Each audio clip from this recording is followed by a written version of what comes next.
जय श्री कृष्णा। राधे राधे। ज्येष्ठ के महीने में सूर्य अत्यंत ताकतवर हो जाते हैं और इसलिए गर्मी भी बहुत होती है। तो सूर्य की ज्येष्ठता के कारण इस माह को ज्येष्ठ कहा गया।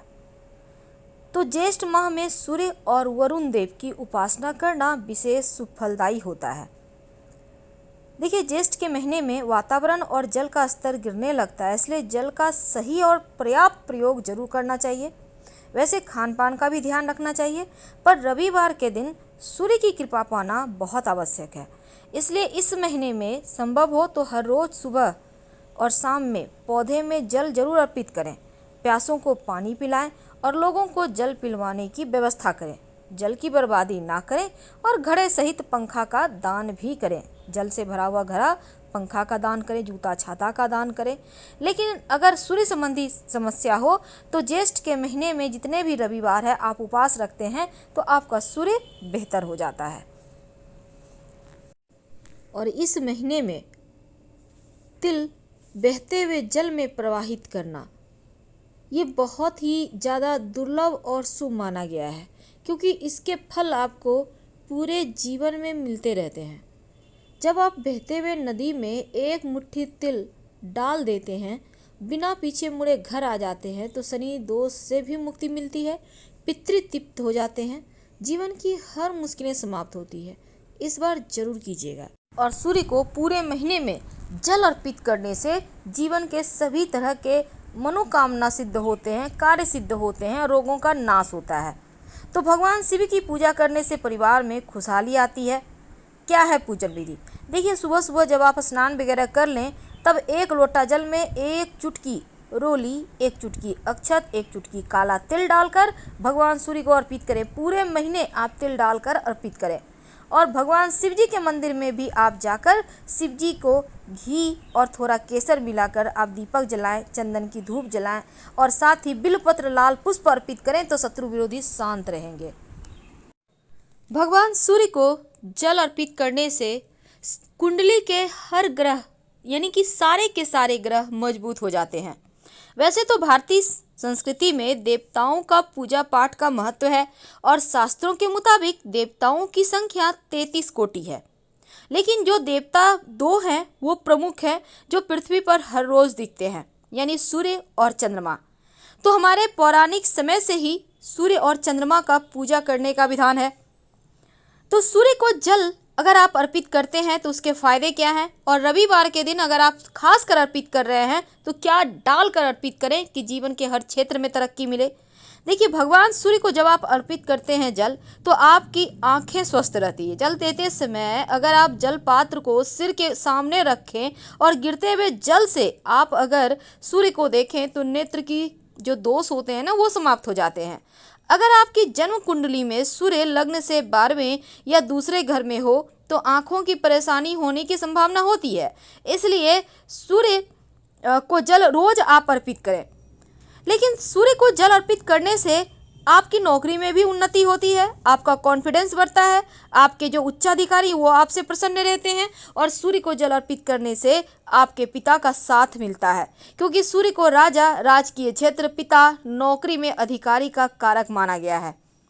तो सूर्य को जल देने से आपके हर क्षेत्र में आपकी तरक्की होती है और कुंडली के हर एक भाव प्रबल रूप से मजबूत हो जाते हैं।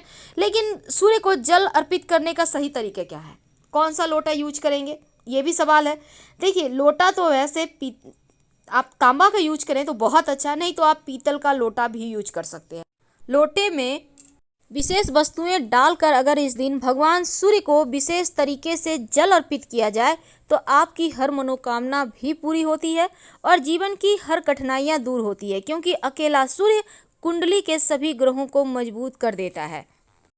से बताएंगे कि जब आप सूर्य का तांत्रिक मंत्र का जप करते हैं सूर्य को जल देते समय, तो उसके विशेष फायदे आपको कैसे मिलते हैं और जीवन की समस्त मुश्किलों से आप कैसे आसानी से बाहर आ जाते हैं। और साथ ही अगर आप वो मंत्र, तांत्रिक मंत्र ना पढ़ें तो गायत्री मंत्र पढ़ सकते हैं।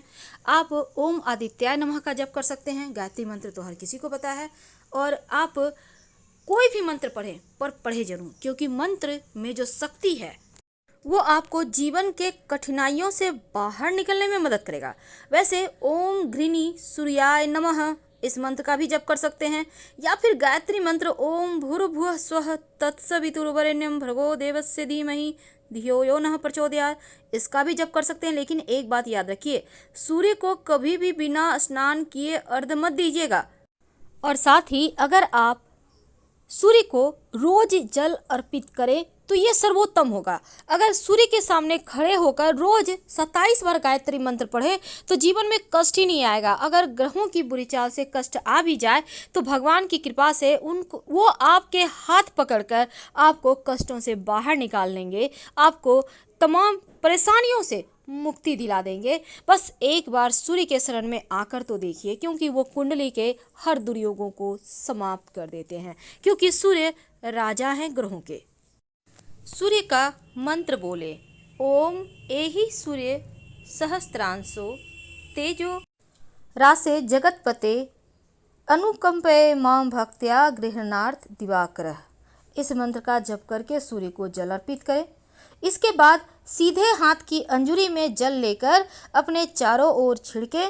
फिर जहाँ पर आप खड़े हैं वहीं पर आप खड़े होकर हनुमान चालीसा पढ़े। लेकिन अगर पितृदोष हो तब पितृदेवों के निमित्त उनको प्रसन्न करने के लिए लोटे में सूर्य को जल अर्पित करने के बाद 1 लोटा जल में 1 चुटकी काला तिल डालकर आप दक्षिण दिशा की तरफ पितृदेवों के निमित्त जल अर्पित कर दें। इससे पितृदेव संतुष्ट होंगे और उनको जो वो जिस चीज़ की चाहत से आपके पास आए हैं उनको तृप्ति मिलेगी और आशीर्वाद बरसा कर ही जाएंगे।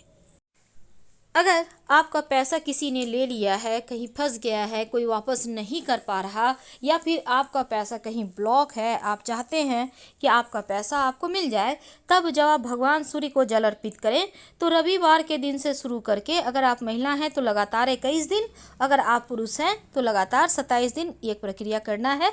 जल में 11 लाल मिर्च के बीज या फिर 1 चुटकी लाल मिर्च के बीज डालकर अर्पित करें। भगवान से प्रार्थना करें शीघ्र धन प्राप्ति के लिए।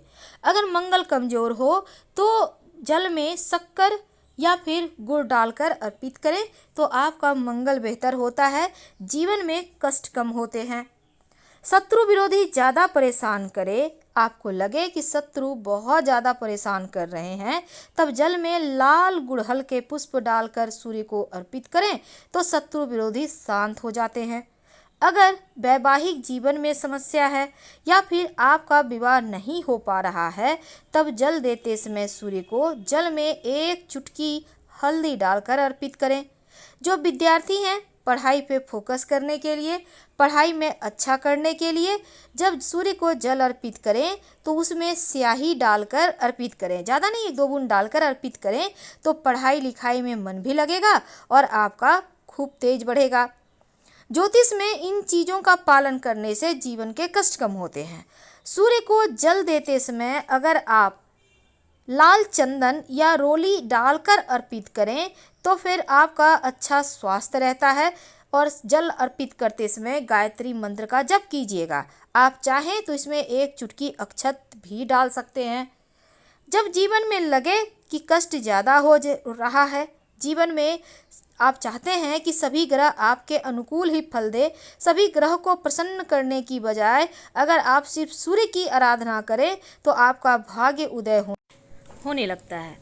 कुछ लोगों के ग्रह दोष खराब होने के कारण जीवन भर उन्हें दुर्भाग्य का सामना करना पड़ता है और कड़ी मेहनत करने के बाद भी सफलता नहीं मिलती। तो रविवार के दिन 9 ग्रहों के अधिपति हैं जो सूर्य, उनका ही दिन है और इस दिन छोटा सा प्रयोग जरूर करें। वैसे इस दिन तंत्र शास्त्र में धन प्राप्ति के लिए एक रामबाण उपाय बताया गया है जो कि आपके जीवन को के जो दुर्भाग्य हैं उनसे छुटकारा आपको दिलाएगा। एक छोटा सा प्रयोग करें। क्या करेंगे? देखिए, रविवार के दिन सूर्योदय से 1 घंटा पहले उठिए, स्नान वगैरह कर लें। अब ओम घृणी सूर्याय नमः, ओम घृणी सूर्याय नमः 108 बार जप करें और अपने सामने की स्टील या चांदी के बर्तन में आप जल में थोड़ा सा दूध डालकर रखिए। जब मंत्र 108 बार पूरा आप जप लें, फिर आप उस जल को भगवान सूर्य को अर्पित कर दें तो ऐसा करने से आपकी सभी मनोकामनाएं पूर्ण हो जाती। अगर उतना ना भी कर पाए तो सिर्फ 1 लोटा जल में 1 चुटकी हल्दी या फिर रोली डालें। इसके साथ 1 चुटकी अक्षत, काला तिल, थोड़ी सी मीठी वस्तु। अगर तांबे का लोटा है तो लोटे में मीठी वस्तु न डालकर हाथ में लेकर अर्पित कर दें और फिर जल अर्पित करें तो उत्तम रहेगा।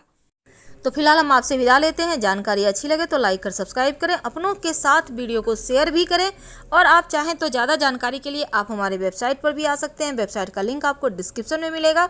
वैसे आप गूगल पर भी सर्च कर सकते हैं granddharmasonmarg.com। पूरी तरह से ज्योतिष पर आधारित है ये वेबसाइट। धन्यवाद, फिर मिलेंगे। तो फिलहाल हम आपसे